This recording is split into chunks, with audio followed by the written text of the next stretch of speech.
here is to drive around in the backyard, find the opportunities for improvement with this Jeep Comanche. It's pretty much totally stock. It's got some aftermarket wheels, a little bit wider tires on it, but overall, it's pretty stock, I think.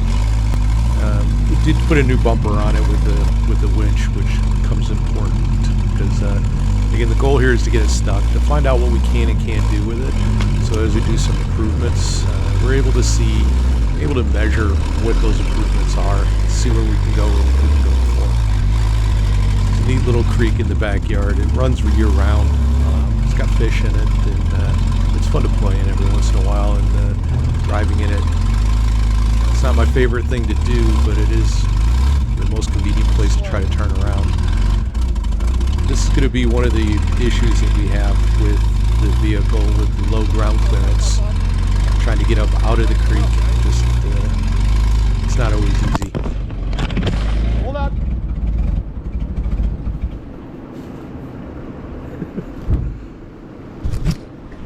Gotta save the camera.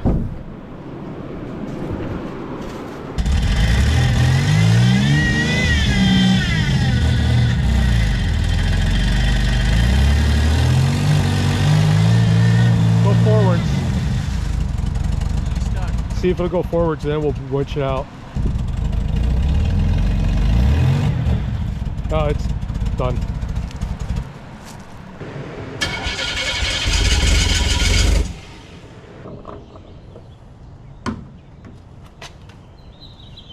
Ain't got no gas.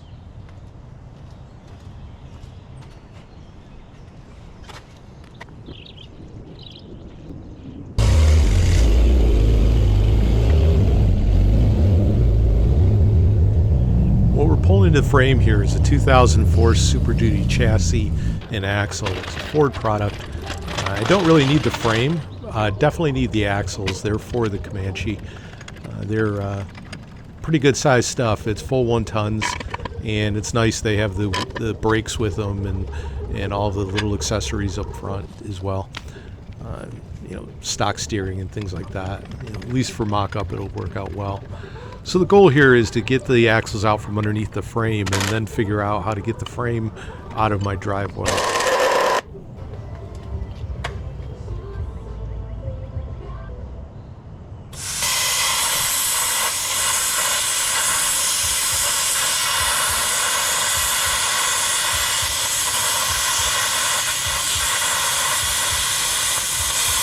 So I tried simply unbolting the axles from the frame, actually pulling the leaf springs out with standard nuts and bolts, but that wasn't working out as well as I would hope, and gave me an opportunity to play with the plasma cutter. This is a Best Arc plasma cutter, purchased it off Amazon.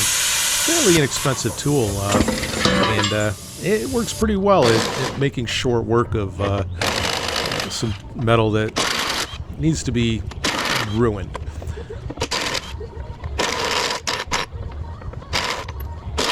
I am able to unbolt the stock tow hitch assembly here, which is a nice thing to do. I'm not sure if I'll be using it as part of the Comanche or not, but even if I'm not, it's going to have some decent parts associated with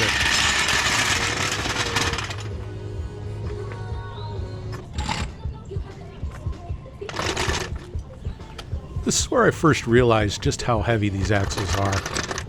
You see in the other people's videos, it looks like they're pretty heavy, but yeah, they're easy to roll around and things like that, you think. But what it really comes down to is these things are a really good way to just get hurt, especially letting them roll around in the driveway like this.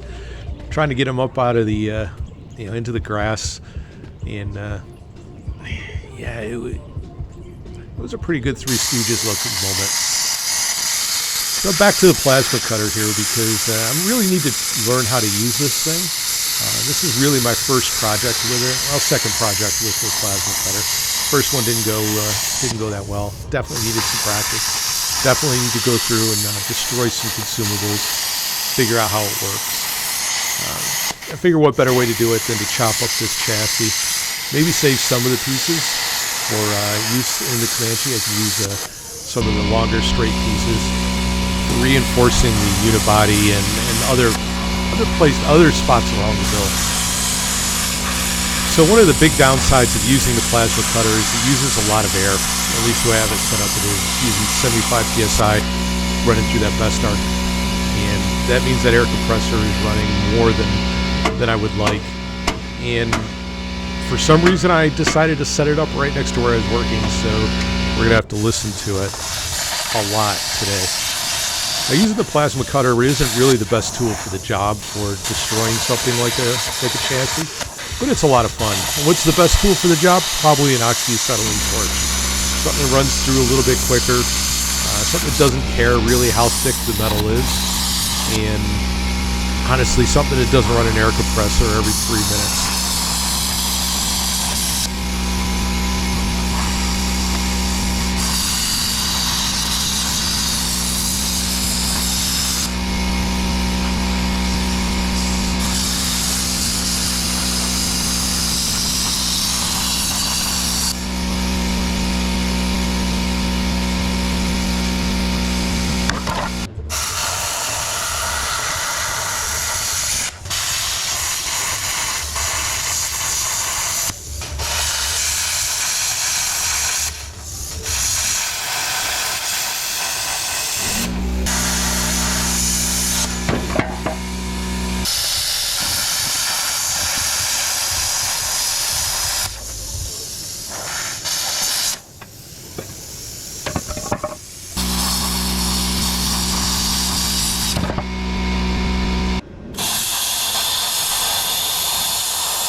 Once you start getting the hang of how the plasma cutter works, it makes pretty short work of the single thickness metal that's on here. When you start getting into the double thickness, though, that's where we start to see some limitations. I'm not sure if it's the air gap or it almost got me in the toe there. It's a good thing I moved to the steel toes by that point. Once you start getting into the dual thickness metal, I'm not sure if it's because it's about a ½ inch thick at that point. This frame is about a 1/4 inch thick. Or if it's the air gap in between the two pieces of metal that aren't actually welded. They're just riveted together usually in the frame at that point. And it just doesn't like to cut through those. I also found another limitation that once we got closer to the front where the engine was, anytime that there's a really good thick coating of grease and whatever else is associated with that mess gets coating the chassis, then the plasma cutter, even cutting from the clean side, just doesn't really work very well. I mean, aside from burning off the grease and making a real mess of things like that, it doesn't seem to like to cut the metal at that point. And I'm not really sure what's going on there, but that's definitely a place where an oxyacetylene torch or an angle grinder would even work better. What do we see here? My friend John came over to find out what was going on in the driveway and figured I'd get him to do the work for me and I'll just do some filming. It wasn't too hard to talk him into it.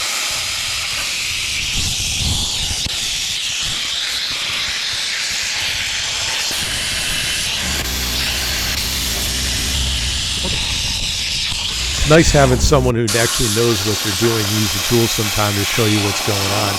It made it a lot easier later on after he had to go back to his own life.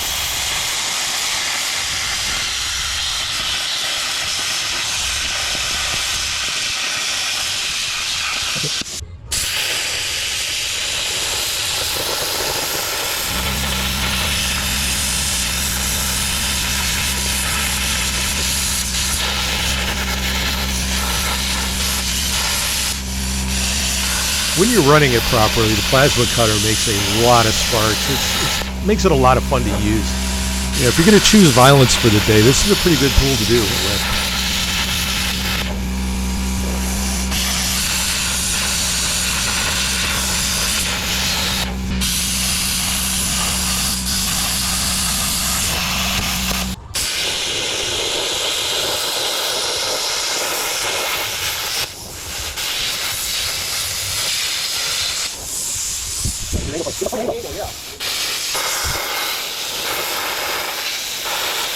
This is where we can see the problem of trying to cut through 2 layers of metal at once. And again, I don't know if it's because it's a 1/2 inch thick or because there is probably an air gap of rust patch or something in between the 2 pieces of metal.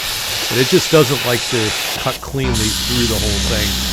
And it kind of does a connect the dots type activity there. Unfortunately, I didn't seem to record the disassembly or a lot of the disassembly of the front end as much as I did the rear end here, and I'm not sure if that's because I just was kind of embarrassed at how long it was taking to happen, or if it was, I just didn't press record. I'm not sure what happened there, but we get this taken apart. There's a lot more bolts and nuts in the front that we could play with getting it all out, but once that axle comes out, it's amazing how small of a pile you can turn all this, chassis into.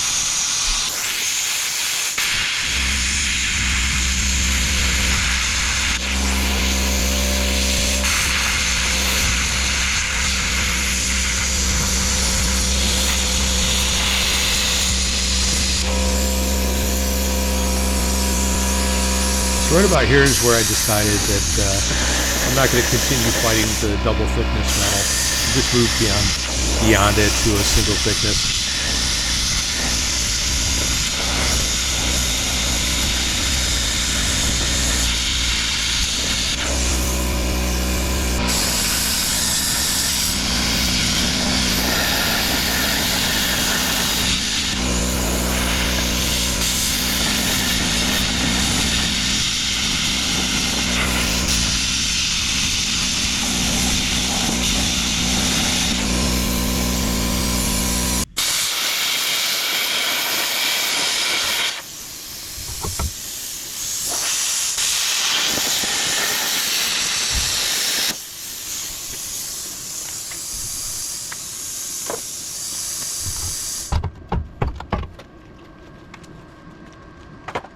The majority of this is not going to be useful for the build, but I'm going to keep it anyway just in case, because you never know.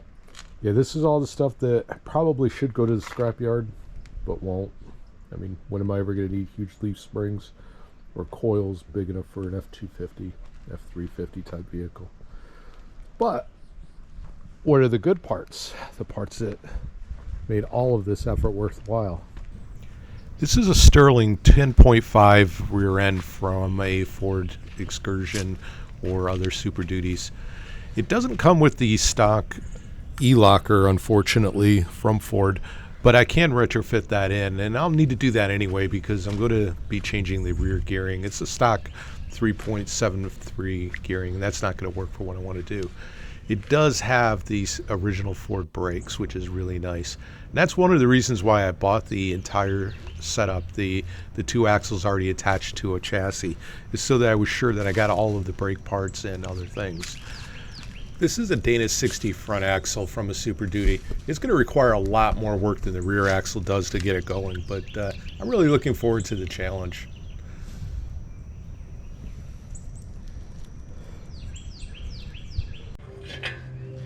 I've learned that for the dangerous things, it's good to have the camera going. That's where you get those YouTube moments. Yes. If nothing bad happens, it's okay. As my dad used to say, don't stand in the same plane as the propeller. Yeah. Nothing bad will happen, but don't stand there.